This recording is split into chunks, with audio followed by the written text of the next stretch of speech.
are engines of growth for local economies and a source of employment for the city or the region where they are located, besides facilitating global trade. Edmonton International Airport in Canada is a self-funded, not-for-profit corporation whose mandate is to drive economic prosperity for the Edmonton metropolitan region. Edmonton International Airport is Canada's fifth busiest airport by passenger traffic and the largest major Canadian airport by land area. Edmonton International Airport's Airport City Sustainability Campus is a living lab for accelerating the development, testing, implementation, and commercialization of technology. Hello everyone, I am Raji John and this is Logistic Tech Dialogues presented by Kale Logistics Solutions.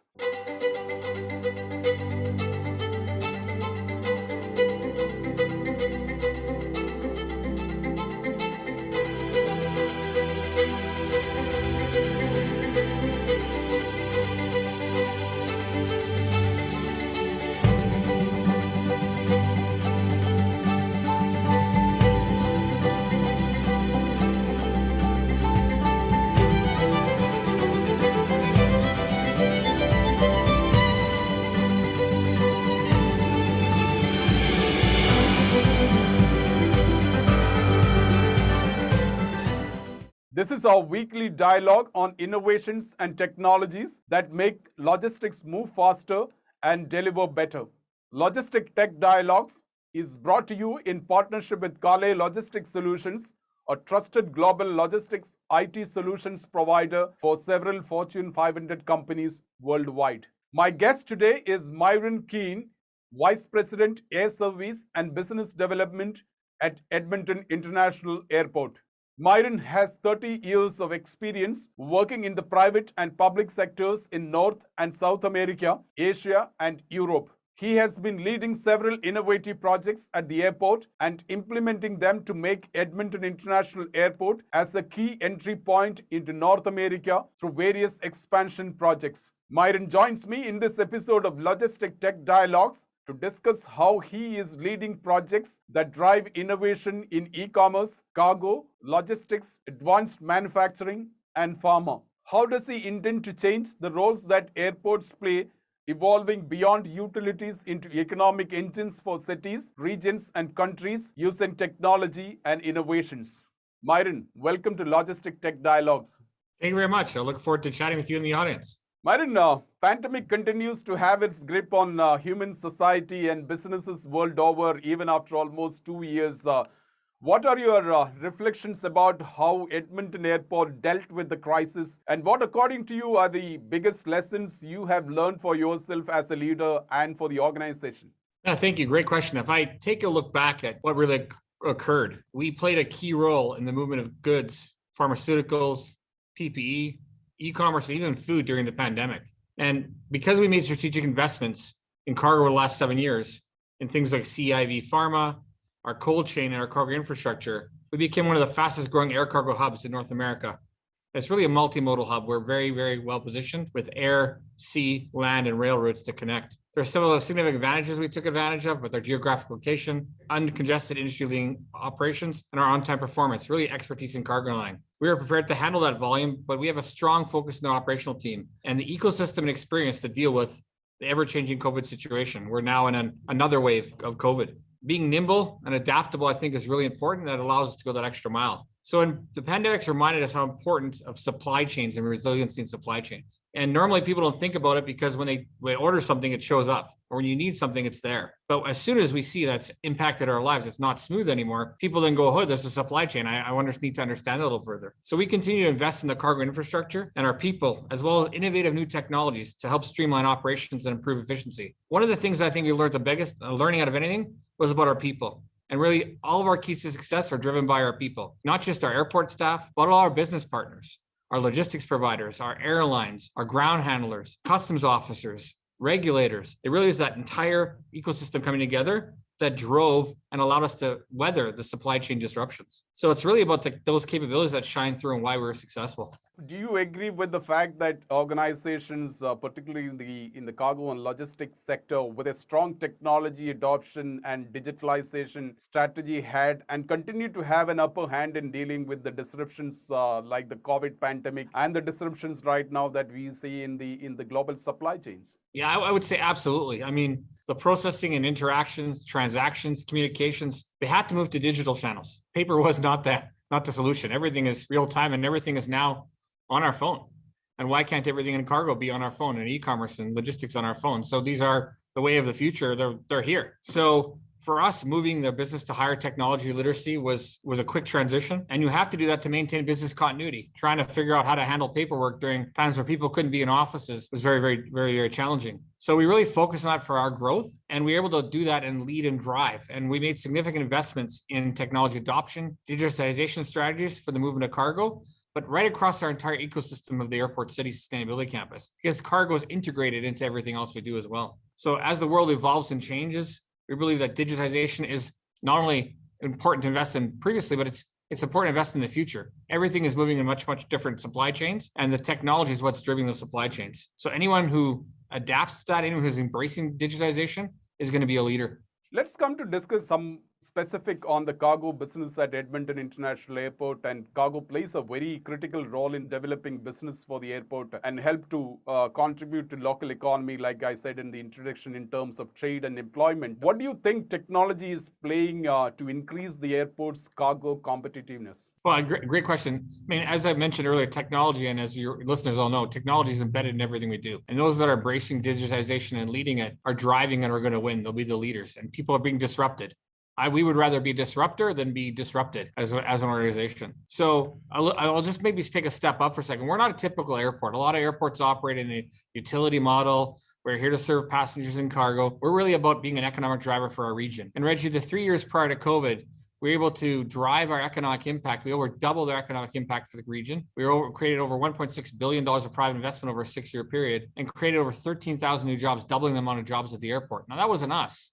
That was all of our partners. And technology played an unbelievable role in that. Our cargo and passenger links play a major role in creating jobs, attracting investment, promoting exports, imports, business and tourism. At the same time, I developed the Airport City Sustainability Campus ecosystems to spur innovation. So we have on our campus 6 different incubators.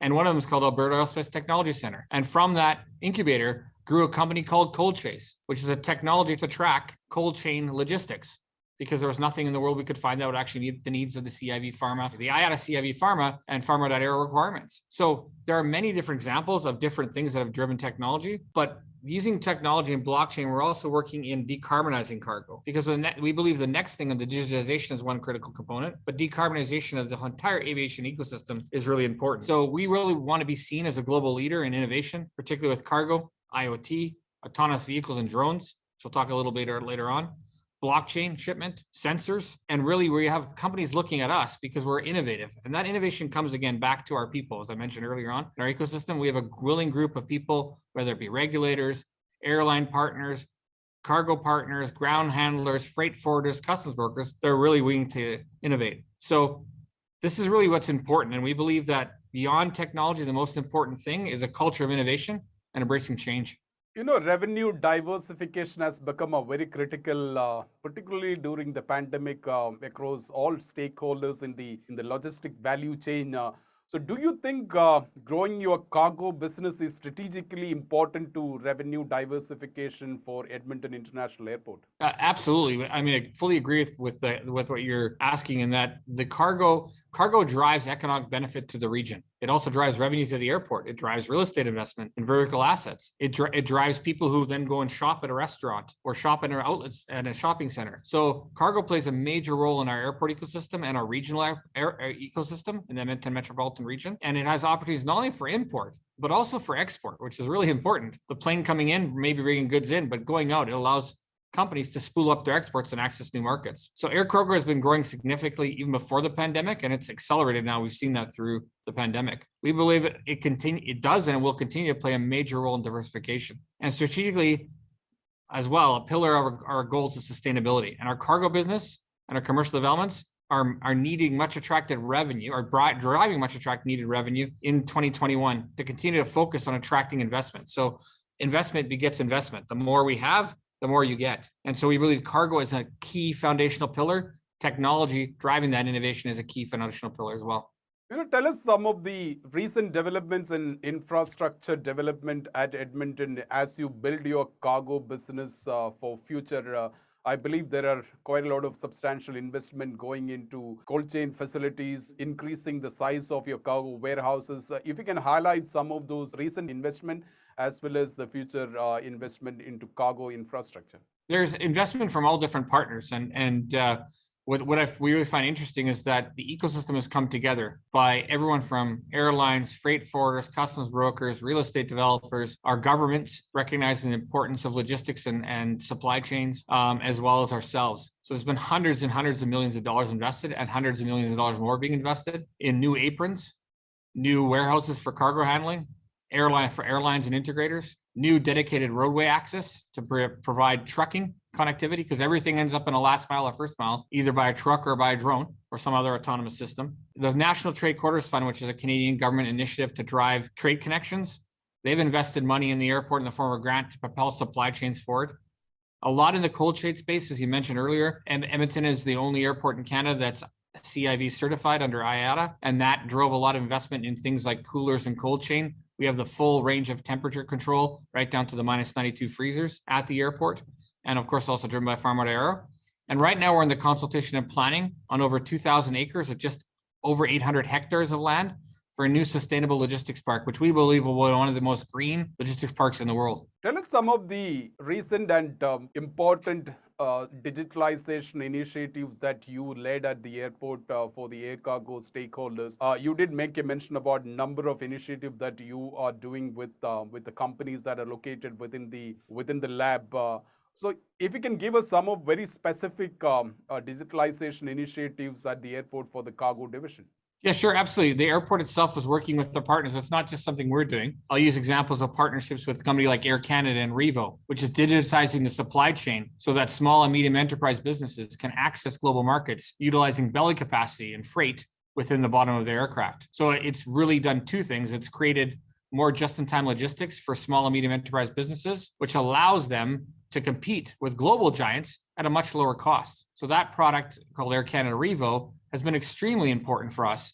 And we brought our small and medium enterprise businesses into that supply chain to help them access global markets. So much success in that. I mentioned earlier on the cold chase side, which is the temperature tracking. It's a software as a service model that people can do. And that those trackers have been sent all over the world and allows customers to be able to track and their products. And a funny story, when we actually shipped some of those products by another company, that company couldn't find them. We turned the tracker on remotely and told them exactly where they were within their warehouse. So it's those sorts of initiatives that are done not just by ourselves, but with a partnership that actually makes that possible.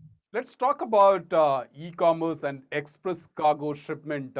I think speed to market is also becoming very critical, and the ability for the shippers to track and trace where the shipment is.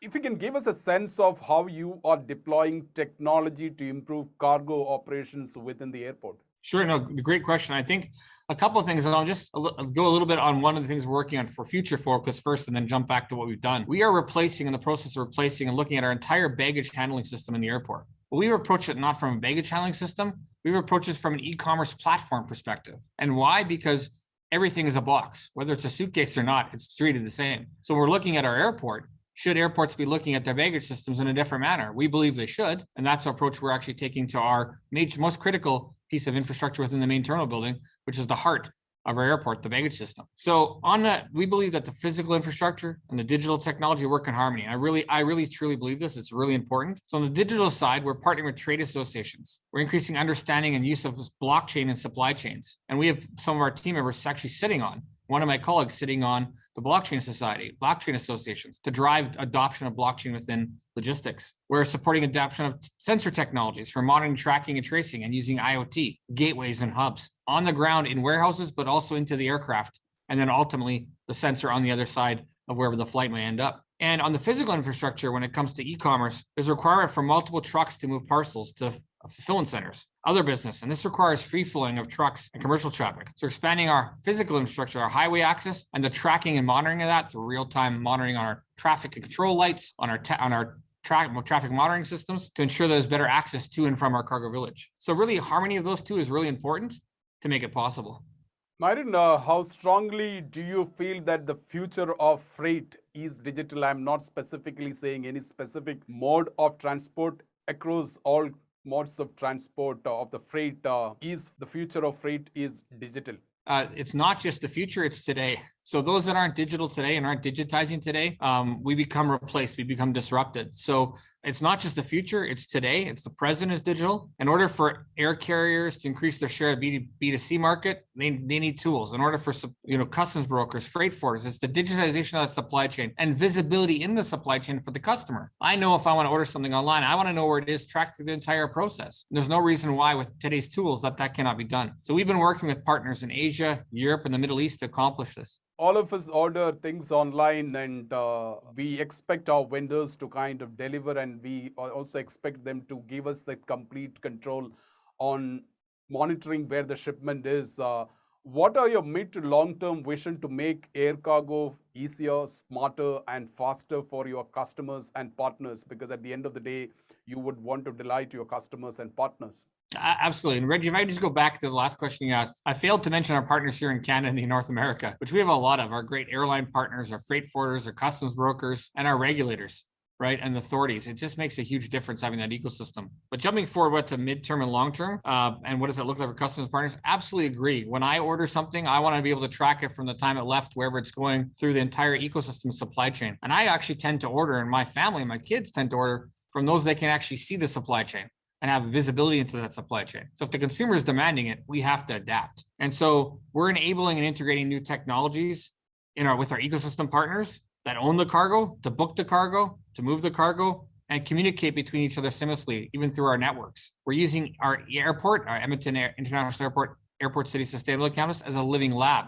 to test and drive adoption of new technologies. And we're continuing to work with regulators as partners in the process because they really control what data can be shared or not shared, how quickly customs can control and clear things, when things can be pre-cleared or post-cleared, and how do you actually do that? So working with the government and working with the government to open international trade lanes. So with different countries and regulatory regimes, why can we not work between Canada and India and have a bilateral agreement that will allow cargo to be pre-cleared before it enters or leaves each country? With technology, you can achieve a lot of the security regulations, a lot of the information regulations that are needed in advance. So why aren't those things that we can actually pursue as organizations, as airports, and as countries? Myron, tell us about the new technologies that you are really passionate about and something that you keep following, and those that will help, that you think will help air cargo industry to deliver better, lower cost, and always be sustainable. I think efficiencies in the operations, lowering cost, and today sustainability has become very critical to every business organization. So what are those technologies that you are really passionate about and you think that these will help air cargo in the long run? This is really around driving digitization, using blockchain and IoT to drive digitization, increasing visibility in the supply chain, decreases time, cost, and environmental footprint. So those are all really important. So visibility into it, I think, is one important part. Tracking and sensing technology. Digitizing the freight forwarding process, really important. And that's being done all over the world. And simplifying how small business integrates into supply chain, really important, because there's a lot of small businesses. If you can not mandate's the wrong word, but if you can assist in the pickup of all those individual goods from all these different businesses and lower the carbon footprint and lower their costs at the same time, it's great for everyone. And that will be done through digitization. But we're also focused on SAF, sustainable aviation fuel, and in the future, hydrogen. The first part of mail that actually was moved by a hydrogen balloon 237 years ago from Dover to France. And we'll be going back in 2035. Airbus has a hydrogen aircraft. That's what they're committing to publicly. So it's really those sorts of things. And then really autonomous systems and drones. We really believe that autonomizing last mile and first mile is going to be critical, and drones will play a big part of that. That's my last question, and it's about drones and how Edmonton is also becoming a key hub for cargo drones, including, and what is the big plan to integrate cargo drones into the overall aviation and air cargo vision of the airport? Yeah, great question. I would say, first of all, when we speak about drones, we always say at the beginning, safety and security is our top priority as an airport. So public, please don't bring your drone to an airport and fly it. You can't fly them in Canada within 5.6 kilometers of an airport. But we really believe that drones and the integration of drones into the airport, including cargo, but also in airport operations and in wildlife safety, are really important. So we've partnered ourselves with Drone Delivery Canada, Air Canada, Zing Final Mile, and Apple Express to put in Canada's first scheduled last mile cargo drone delivery. And we believe in doing so, we're setting the groundwork not only for cargo delivery and expediting cargo delivery, reducing environmental footprint, but also for the future of eVTOL drones that will carry people. Now, they won't be drones. People will think of them as drone, but the amount of investment that's being made in that is substantial. So cargo, like always, back to the balloon. First thing that moved was not a bunch of people. It was actually mail. It'll be the same thing with cargo leading and logistics, which will end up leading to people. So for us, we believe that the change is happening. Right now, we're doing drones. We launched it last week on Friday with our partners to do cargo package with a Sparrow drone. We believe what's happening and what will continue to occur is that we'll increase the range, increase the payload, and lay the foundation for advanced air mobility as we talked about. And just as we're working together, we're looking at our master plans. We have to ensure, and I think every airport needs to ensure this, and every community, how does VTOL play into their master planning? Whether a business park who's developing a business park industrially, how are you going to connect to VTOL for passenger and cargo movement first, passenger second? But how do you make sure that the airport ecosystem is that? And Jason Berry, the VP of Air Canada Cargo, recently said that the drone network will be an extension of their traditional cargo network. So this is just one of the many things that are going to happen that'll change how cargo gets delivered to every one of us. Myron, can you just give us a sense of how many deliveries do you do on daily basis since the launch that happened last Friday? Sure. So we're flying them. We flew it for about 3 weeks in advance, just doing trial tests. And we fly a package every hour we do about 10 packages a day that way. And we're building up as we go along to increase frequency, as it is a brand new form of transport within the Canadian aviation system. So this is only possible with great partners like NAV Canada, Transport Canada, the Natural Research Council, Canadian Advanced Air Mobility, and of course, all the partners are actually participating in that agreement. And when do you expect to also deploy the other drones that are cargo drones that are within Drone Delivery Canada with a higher payload and longer distance? Yeah, that's a great question. Stay tuned, Reggie. We'll come back for another show to talk about that. I would say our drone journey has been 6 years. We started integrating drones 6 years ago offsite and then moved it closer to the airport, working with our great regulators. And that has driven a large and substantial interest in drones. And the future of drones beyond just the drone itself, high-end cargo, I think what's also interesting is seeing the adaptation and the future of going back to hydrogen. Just like a hot air balloon that carried cargo, you're going to see drones in hydrogen. And that's a really interesting, everything new is old and everything old is new again example. Myron, thank you so much. It was a delight to have you join us in this episode of Logistic Tech Dialogues. Thank you very much. And thank you to all your viewers for tuning in. That was Myron Keehn, Vice President, Air Service and Business Development at Edmonton International Airport. I hope you enjoyed watching this interview. Give us a like and share this video with your friends and colleagues. Also, if you're not a subscriber of our YouTube channel, please do subscribe now and click the bell icon so that you do not miss any of our new videos. Join me next Thursday as I bring you a new guest in a fresh episode of Logistic Tech Dialogues presented by Kale Logistics Solutions. Until next Thursday, take good care and be safe. Thanks for watching.